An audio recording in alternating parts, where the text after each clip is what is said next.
मित्रों, चुनाव दर चुनाव जितने भी चुनाव होते हैं देश के अंदर, चाहे वो लोकसभा का हो या विधानसभा का चुनाव हो, हर बार हर चुनाव में राहुल गांधी अपना स्टांस क्यों बदल लेते हैं। जैसे क्रिकेट के खेल में आप देखेंगे कि विराट कोहली हो या रोहित शर्मा हो, ठीक है, ये हर गेंदबाज के अनुसार और पिच के अनुसार अपना स्टांस लेते हैं कि किस गेंदबाज को लेग स्टंप पे खेलना है और किस गेंदबाज को मिडिल स्टंप पे खेलना है। लेकिन राहुल गांधी एक ही गेंदबाज को खेलने के लिए अलग अलग स्टांस लेते हैं और चुनाव दर चुनाव, हर मैच दर मैच वो परिणाम उल्टा होता है, लेकिन फिर भी राहुल गांधी सीखने को तैयार नहीं होते हैं। तो आज हम बात करेंगे कि राहुल गांधी क्या जिन मुद्दों पे चुनाव में लड़ना चाहते हैं, जिन मुद्दों पर देश की राजनीति में वो सक्रिय हैं और जिन दलों के केंद्रित करके राहुल गांधी अपनी राजनीति को आगे बढ़ाना चाहते हैं, सपना देखते हैं कांग्रेस पार्टी को फिर से वही पुराना गौरव कांग्रेस पार्टी का, जब कांग्रेस पार्टी का पूरे देश में एक वर्चस्व हुआ करता था, उस दौर में कांग्रेस को लाने का। तो आज हम उसी बात का विश्लेषण करेंगे। मित्रों, मैं हूं प्रदीप कुमार, आप देख रहे हैं पॉलिटिकल आइडिया। आज हम बात कर रहे हैं जिस प्रकार से, देखिए राहुल गांधी आज 2-3 चीजें राहुल गांधी शायद समझ पा रहे हैं या नहीं समझ पा रहे हैं, मुझे नहीं लगता।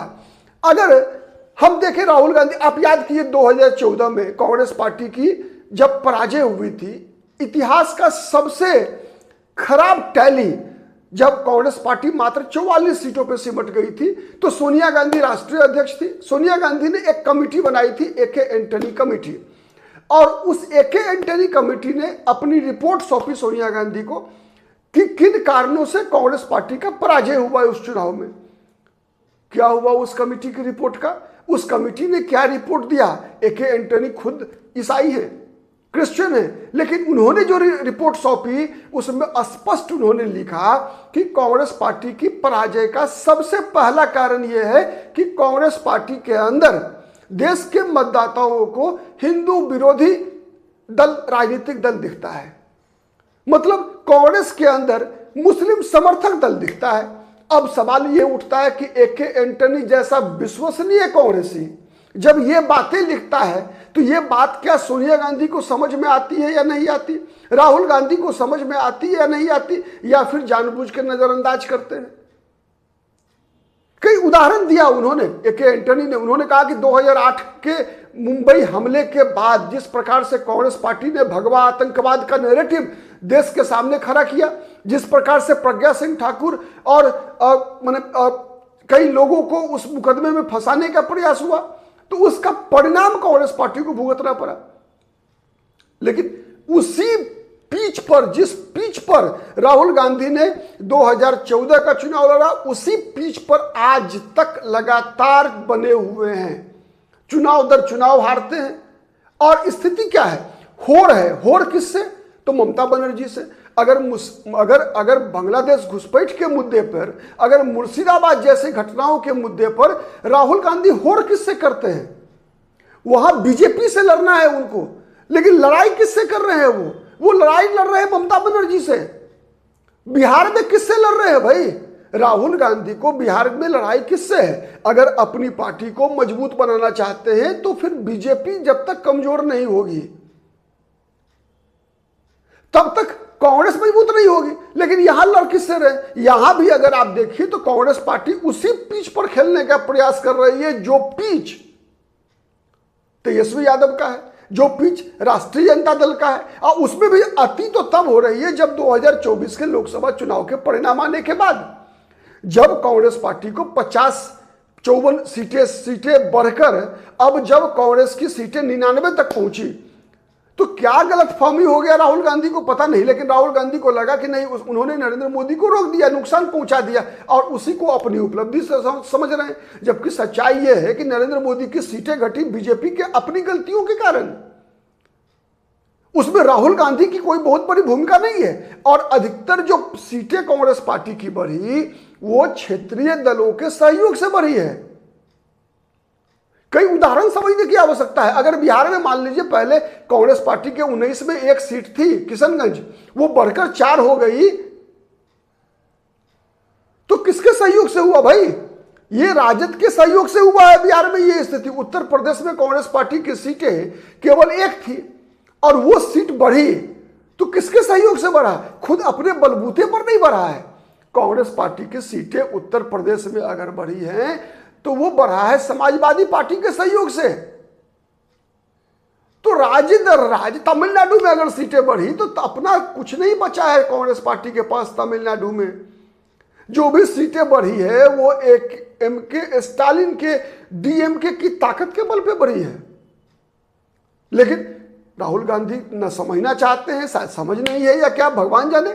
दुर्भाग्य देश का कि इस देश का इतिहास रहा है कि हर वक्त एक ही राष्ट्रीय राजनीतिक दल मजबूत रही है, दूसरी राजनीतिक दल एकदम कोसों दूर रहता है। बहुत बड़ा डिफरेंस होता है। याद कीजिए जब कांग्रेस 400 350 की पार्टी हुआ करती थी तब जो मुख्य विपक्षी दल कैसे हुआ करते थे, किसी की भी सीटें 50 40 60 से ज्यादा नहीं होती थी। तो ये देश का दुर्भाग्य रहा है और ये दुर्भाग्य लगातार बरकरार है और राहुल गांधी उस राजनीति को शायद समझने में सक्षम नहीं है। अभी बिहार के ही चुनाव का उदाहरण ले लीजिए। राहुल गांधी लगातार जिस प्रकार की योजनाएं बना रहे हैं वो राहुल गांधी बीजेपी से बिहार में नहीं लड़ रहे हैं। वो कन्हैया कुमार को आगे करके, पप्पू यादव को आगे करके तेजस्वी यादव को परेशान कर रहे हैं भाई। तो सवाल ये उठता है, इस बात पे आप क्या करेंगे? आप हंसेंगे राहुल गांधी की बचकानी हरकतों पे? आप दुख करेंगे?